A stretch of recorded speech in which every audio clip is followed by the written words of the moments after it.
Zdravo đaci, jeste li spremni? Danas objašnjavam imenice. Imenice su promenljive reči koje daju ime biću, predmetu ili pojavi.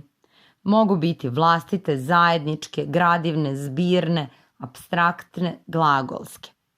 Vlastite imenice: Jana, Kragujevac, Srbija, Evropa.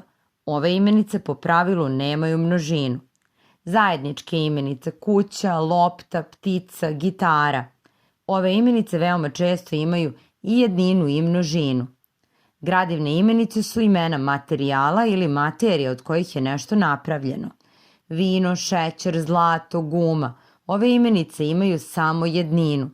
Zbirne imenice su lišće, granje, burat, braća i one imaju samo oblike jednine. Apstraktne imenice označavaju nešto neopipljivo, osjećanja, raspoloženja, misli.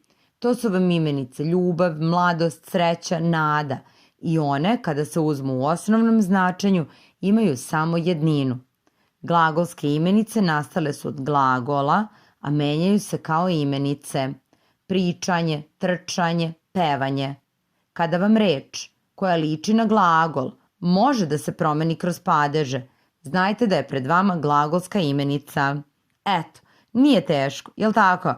Sada vas ostavljam da ovo naučite.